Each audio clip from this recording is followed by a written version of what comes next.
so ho mekweda woroma ne de Kaseɛ bro ye na mte en karo pay me kofiapia me ohene na kwache adefe ma ye na ye ho tia wade Kaseɛ bom nkirum bebre ahwefo ne etiefo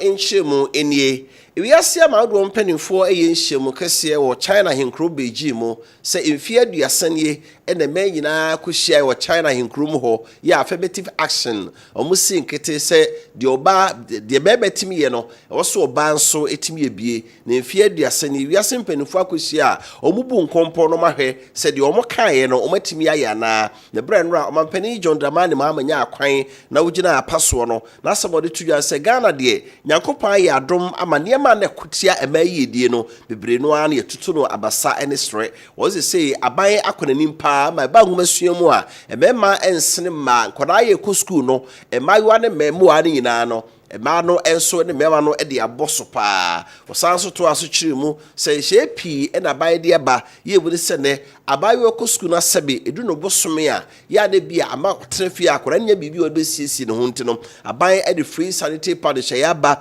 ye bu amba no sebe ye betimi akọ school break nyina afi aso ye ma mofra ene wonu a omontie Ministry for Gender, Children and Social Protection so no omo de esi wo se moa ema sanso na domestic violence and victim support industry enso ya police for nkrabata omo so adwuma ne so head na mark ne no ye o ma yakayaka de no nyi tu asose we ni mina ye mapa ya afibia abantwe sika wode boa sebe ye betimi aboa ma emanso ediye ewo maimu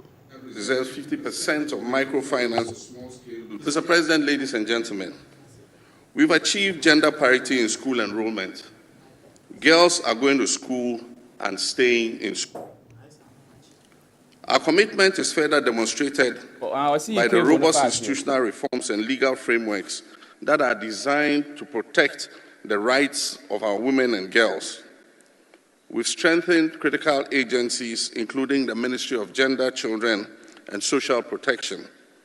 the Domestic Violence and Victim Support Unit of the Ghana Police Service, the Domestic Violence Secretariat, and the Specialized Domestic Violence Courts. Sustained budgetary allocations have improved their capacity to deliver justice, protection, and social support to survivors of gender-based violence. We've also expanded many social intervention programs that directly benefit women and girls. And among these are the Livelihood Empowerment Against Poverty program. And as part of this policy, we target female-headed households. The Ghana School Feeding Program, which sources food locally and improves nutrition and school retention, especially for girls. A policy that reserves 50% of microfinance and small-scale loans funding for women entrepreneurs. Nationwide distribution of sanitary pads for schoolgirls to address their menstrual health and also prevent absenteeism from school. Free tertiary education for persons with disability, especially women, and the no academic fee stress policy for first-year tertiary students. The Ghana Medical Care Trust Fund, which is soon... We and some of Penny John Dramani Mama to Beijing in Shemo de Prediama and Manon so ase. Na September bobo smidane tosu du ba ku ne beto dwa se yewura apostle Safo Kantanka yo no na Kristo asafo sorry ne dia no onya ne baby ekroe na sene amamre ne amane kwan kire no abusua na makwanya no so ma Ghana ha ebrepemu no mo bonkra na so mo tonkra ma Ghana man nyina ti se na asia fempanifo mo twaka wo mamu so mo nante wo mo so ba ko kobo obi amane se de amamre ne amane kire na Speaker of Parliament yewura Alban Kingsford Sumana Babenso no afina ne bredio eduro a abusua ekabo mu ya ma me Sara Adwoasafo ya kane na oye dome kwa benya abato mpesua so mrase bdeni di abusua ni mu a omo ekobo yewura achiame hina mane se de ato abusua eni ni sa so ntino omba bebo yewura no ene mrase dwafo nyina so amane na speaker so agi wo mo fel so ma mo di nkomo yi pa nkomodi ani mu no speaker sho mo bo se bre eso a omba betaye abusua kire ama mamre ne amane se ne kire bia no omatimi so ahwe amano akoso ne ho no yitu mu se wo Kwajo Asafo wo kai se o meba na oprekope minimo kransa na oba be mraship dwani nanso bra ye to aba ewo mraship dwe fie mu no wanto ama me ha me pa nanso minim sa me ba no we asem a speaker ka no sere so a na enya bufo ekwan so de chichire busua enso ewre ewo de asi mu. I call her my daughter because the time I used to come there she was a small girl. So I started calling her my daughter before she joined politics and came to join me in parliament. And she remained my daughter. But we belong to different political traditions. So because she's my daughter and we love each other, even when I was contesting to be speaker, they thought she voted for me.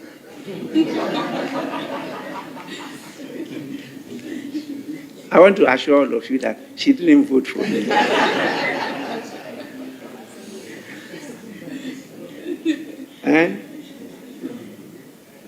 That was a false accusation. And she suffered the consequences. She voted for the position of her party, not for me. I'm using this opportunity to dispel that decision because it's still hanging around. And people are still using it against her. Because I know those who voted for me.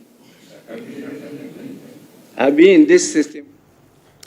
Afiefi one yenko esa Ghana by A2 or Galamsey so no software here assassin no Japade so unyanfo imana awakofibu a wode ni swade ho atodwa fe kwa ofaso na oko etu Galamsey ase o say the abani abre ho pass yensuo no asai eni aye poto setin no o say ni tie ni etim de yensuo de bibi ma eyeye afi ye kwaye a na eboy Ghana me ho ban wo mu ate asimu a Galamsey umudi kwaye no ese no eno ede ne ma mienu esi ne so pa se nsuo na nti niema kwaye ho ban we ade ehia no pa se ebetimi ahema boroboro ba ade no se ne ye kwaye tie se de nsuo ate no ni nyina nso ene ebetimi ate wodi atodwa se abai edwene ho se omom ye Galamsey no nyase ye pamo mo so omunya adwuma nye kra ne mom ebepe ba bia mo no ma ye adwuma ni yie se ba ya yensuo ni ensase ye kwaye ne de omo entimi nse no ye behwe aboho ban. What a wing looks like. What a wing looks like is that all our pristine forest reserve will turn green. That will be driving along the country, and all our degraded lands that when we see, oh Jesus, will all be reclaimed and planted, and there will be, greens will be coming up again. That our water bodies will be turning blue. That will be driving along and will be seeing the water again. The Ghana Water Company will not be talking about shutdowns. That will be seeing young men and women in communities well organized in cooperative mining responsibly. That Ghanaians will be in the forefront of the mining industry, leading the way and making sure that these final resources that we've been blessed with is not going to be a curse but a blessing. For example, I'm reforming the mining sector by Yedi ani chiremu ewo atoye mantamu na wotwetwem video bi beninam social media so ya o video ni mu ana adankora bebro duno na yetwaja atomu ahye no a ene ene de akire ne sa ehinsam ya ekoso ewo kura ne din ede asemko ya eno atoye mantamu nam so amabusuako bi aka bomu a omo abowura abusuan foforo ahye ye akosese omoja pade ama nipa ba akokora beto dwase omo atwa ne ti de afiri so ya na ya rehusemi pa semi nam so ma atoye mantamu so afo nimnyamfo Joseph Nelson abo anaya kokrom ho akohwe ne ekoso ne bambofo di nkomo eno acho ne sentrofo kasa di to dwa se ebraso se omo a ye omo hye ahemfo ne abusuako bi akire na omo ye basabasaye ewa ahensemu no uni saban so mu a esefata sentempa so no ye ma emra no ani udi ne sene sene fata no beka ho abo amanfo hu no manfo mo ho anhye sa ensem nso emubie mu o hye omanfo mo asemko bo se omo komakom to omo ye mu na omo hwe Sasumje betimi aba na sase mo ate e okrom ho no wonom nso enti ne biemu. These persons for holding the fort as far as security of this municipality is concerned. It's most unfortunate that we had to experience this. It's criminal. anybody who want to take the laws into their own hands to exact what they think is their right to whatever. And so all the houses burnt here, as you all know,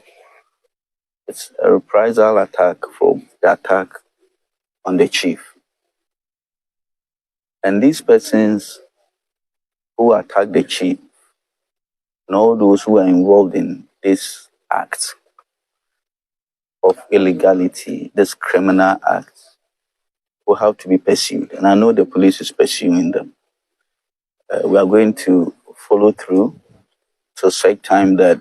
we are able to apprehend them, to send a strong signal to all those who are sitting on the sidelines preparing to do similar things in future.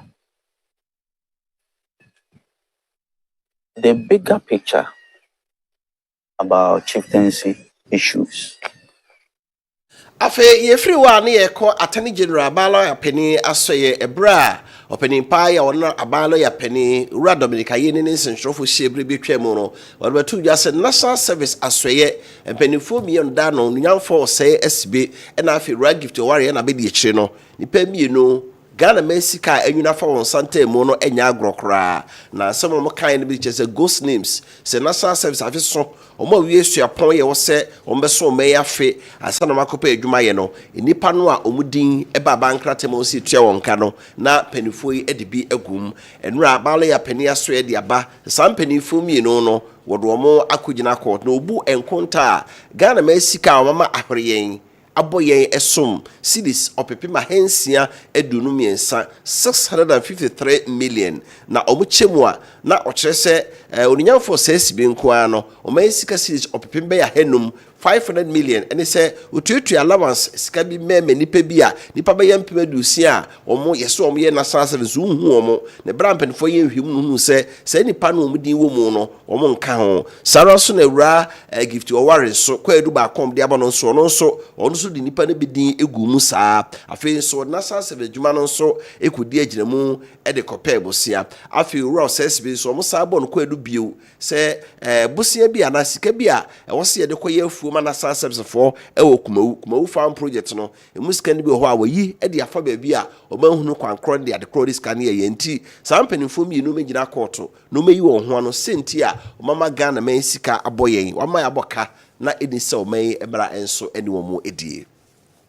Kaseɛ wutie wɔ Kessben 93.3 Kessben Plus TV na afei Kessben Televisions Fanase Kessben Mekueta echi New Scientific Hospital Dr. Nimu the womb and penis repairer o se awo pa de braba how be o wa de no no obehwe sia no kwan say fibroid and say ovarian cyst o de na o se ohuru mu na say o se chichira no ma wo na nyinsa no betomu a etimi agina wo ho fidie o ho nimde wayama bebre atoro badin sara so no be ma bia ho nsu na agene ho nkwamo na su a fo ni kire ho no mo bema ahode wo fo no kwa obeboa mo gina wona so pa ulcer ene hawo typhoid fever onompem no tutuwo o kidney ye o sabo liver o brebo no akoma ne ba periperi mogemu asiade ade bi aka no kwani kire ho na mfidie na ode adwuma no nti no nya de oto afidie no so a wo hawo bi e woni pedua no ebeba na o matu ase ma kuma ase o mo atonsu mo na akogya nse woni adansi rua bank din hwe mu enkran so ma 7 Janet kone kire ope emiamienu nyina o ye adwuma fidua da kopem memenda anapa no so ne fa kopem nyina no nsia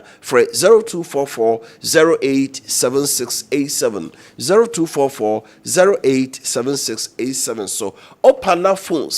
opana phone say bedroom Ghana or the abuchira ba Ghana and the mobile phone na openo nya fe na mkubusaye ye say 1,500 2,000 3,000 timi bobo sika no na metu susu na bi opana se bra kakra bi ekura won fa bra beto ase no fa phone no ma na fe wo ye adwuma nyina na atete kakra so bodwa na ya so da bia meto susu na otwe bosome na nye se bre no so na okutua fe na wonante akọ mobile app no wo phone no aso de opese wo de tua no hwe free mumo ana so se Tigo telecast mo a na odi atom no otua kopin so betua wienti phone be na opese Samsung Itel Infinix Tecno any iPhone nyina no se beto ase kakra bi no fama na tete na enya wo dia wo ba fa Ghana card na national ID card bi di ho adanse no efa bra kuma se open phone shop yemienu baako ɛwɔ Prudential Bank kakrabia no kane ni ko asabrosa no bank na wase no ne hwe ne mu pɛ baako so ne Ezra FM ene din hwe no miru nyina wadum ho frɛ 0248 25 5535 0248 25 5535 so na fi 0200 866 455 0200 866 455 so opa na phones edie no na ma men come anymore na Agima Bedu Enterprise so men kan fuma se sister Pilchers e makra no so na de pa ho ne blue base maybe ade bia yeduane no udi dances koyie na Agima Bedu say or the sister season powder abekan weigh spices up e ma nkwan no aduane mu yehwiam pa stew a wo ye no ebusuo ni nyan transekra na pampan no efrefro mo or chicken flavor goat flavor and afi beef flavor so ho base maybe ya pibi uji sister Pilchers na waji sister season powder spice aka ho na ma waduane aide ebusuo dwaso ba bia Kumasi Edum PZ Pampaso Roma Hill Swame any bantama dwomina ebi ho enkrafo nko CMB na okanshi doso pu bia pe sabeka to 4 be 0243 535025 0243 535025 so Divine Obeba Center seven council twa heba pada no iguso ye nkunyo sisi o yakoko na firi wo ba won sebo no te ya pa wom be mo wa mere won pem ba woni atenka stomach ulcer ne hawa pomodia pe otwa heba powder de oba se wadi awie no we sachet ba ko anu wanu nsuo na wate sachet na no na wohwie fa de go ka fra eteti pepepe na anomo a be npedue no adwuma pebito do ma heba so bi ho Fredmens ewo Kumasi KO Cap Heba ewo Sunyan na Boachi Heba ewo Kanshi Enkran Gapson ewo Kufodua Amen Sa Otakra de PK Gumbila ewo Tamale Boachi Ansanso Kipus to 0591 565557 0591 565557 so yedai hu tie waba yeba edemeko nkrofo ekroso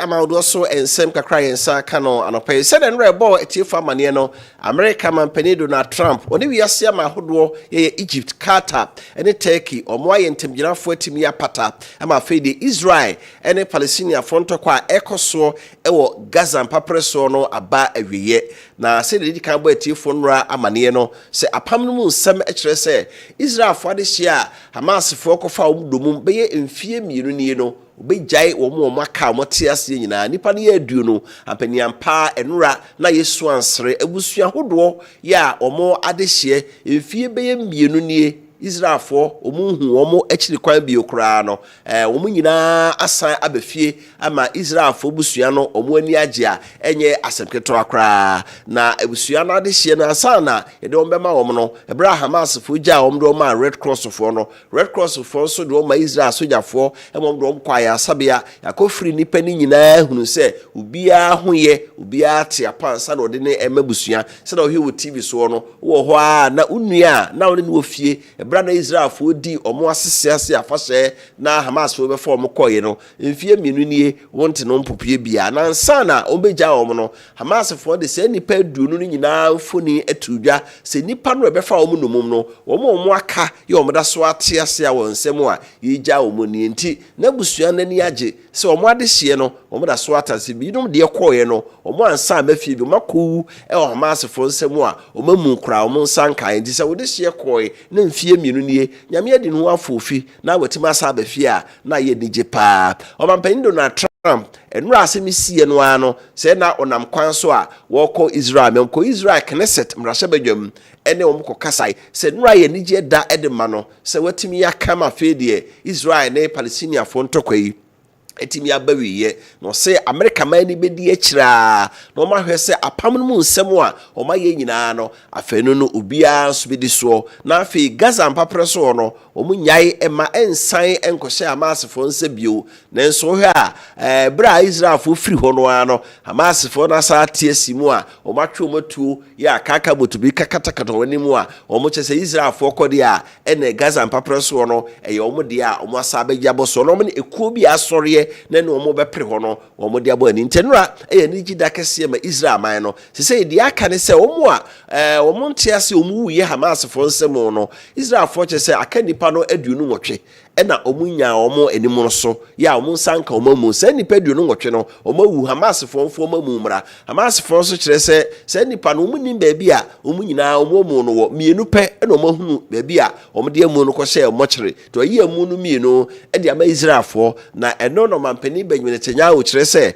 Hamas fo mfa nipa aduonu nsia na aka no omo mu no ama na ya mfa nkoma abusua se wo de hye no anye yie na abusua na nsie na o ma nhye om ho dende a ene kyesa pam a o ne Hamas fo aye no o mabusu ndi o hwe kwan se nipa na awuo no o mamu nso o mo nsa beka ho ebre kono ano ebra Israel fo o mo de hye ba fie no na Israel ban so edi ne bo hye so ama Palestinian fo a o mo nso ntokwa ihya se be fie minu ni no wachi o mo agu afie ase no o mo agyae dodo no nipa no kobeye empimienu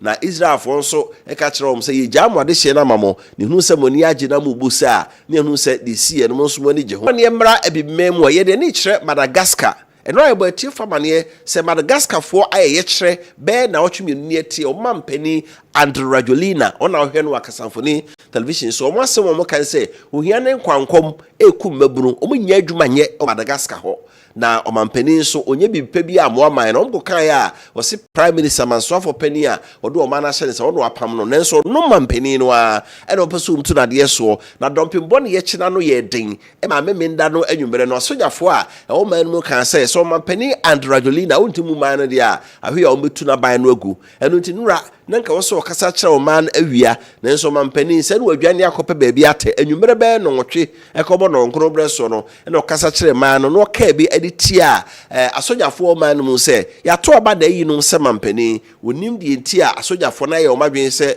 obeso omje amemu tumi e de efini nsemu na ntia ya nya kire se o mampani Andrajolina odwane France edu de de no otonkra koma France mampani Emmanuel Macron se de edu ne de wa ma beboa no a enyina boa eja ahia to no e ma France aban so e de helicopter ekofa no firi bi owo e de ba o ma no yem se egyina bia e no ba fa na firi on say no de omo kan se mampani adwane na amurum omunim ba bi owo France mampani Emmanuel Macron so no so Egypt kopon Egypt ko ye de shamaseke ho e na omo dwene kwane a entokwane gu e wo Gaza mpapreso no asomdwe betimi ya ba ho no so ne sentrofo akasa se de ekoso Madagascar memo no odi wo ya oye pa ogidi ese ye o mane a kane no mo hye France fo ase eno nti omo prefer odi ni asomdwe de ma won se be ye omafo nso omo bedi Yeko Nigeria memo nso a achechefo ye omochade ewosuapon mu e Nigeria memo atetua so omo nko adwuma omo chese o marketua enso akonmabo na niema omo ne aban ekabia na omo ka aban emfa enye adwuma eno nso nti University of Abuja suapon do aka o man mu nyina no enya de omeku school na achechefo ye omochade suapon mu nkabo mu ekuo no omo pani Professor Chris Pimuwa wode etudwa se ba bi edro no aboso banko na bemenya paye so Nigeria mampani Bola Ahmed Tinubu said the achechere for bru mu jeni na obo asan masuo betumpo memo no omo aka ma onfa hyeya on peso de adwuma na nya adwuma de a ene de so mote ne so entesu kokko ye wie kasebo no ewo America memo odisika tomprada ra Elon Musk ona SpaceX adwumaku ye ne dia o sese de mfidie ekowiem se be kakra no wo de du prebe bototro ewo wiem ya che so peso okobosome so a wo sika nko ade aba betua ne de okobosome so wakudi be na wotwe no aba na nura efidie fufuro bi ya waye de tosudu baako wasoma na wohwe no TV so no ya ebi akode na wiemu a na asaba abeti ato epobunu no mu wo kire sesei adwuma ya wo ye no ne botaye nyina se yenuru afimpimienu ene aduasanum de na ne mfidie a waye ne kura opese okokikire na okosensen wiem bosome so no watimi enso de akosen ho ama wo a wo sika apese okọ ensahwe no watimi akonti Elon Musk say no woyɛ spacecraft wimhyɛn baako a tenten bɛɛ basafa ahanan ɛne enson na otimi yɛ enu wie die a ɛne na wonim safe die butaye die sene so no etimi adimu ama ewie mu akwansra ɛne bosom ya bere bi atwam no abrofo no timi kɔn so baaye no afi die hɔ no akɔyɛ baabi a enipa betimi akɔtena wadi na kakra ansana waba asasi eso we de gyina so de na pɛ Kaseɛ no abewie.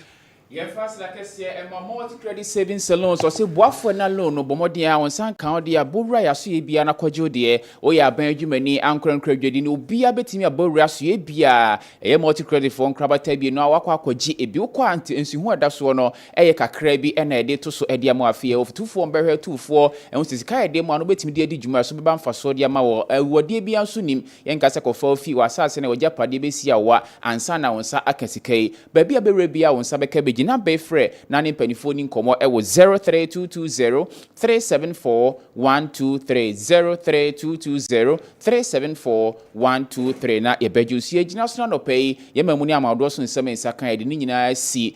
midin de ohenne nana kwache ade femine wo fa kofia pia na no pay yede ensem ni nkire mo besom wo fa etwa so de match dwumadi abren wo Kessben 93.3 na afi Kessben Plus ewo digital tips KOD nso ebebo na chidom adamu ase ema mo ani tie no hwa adehye.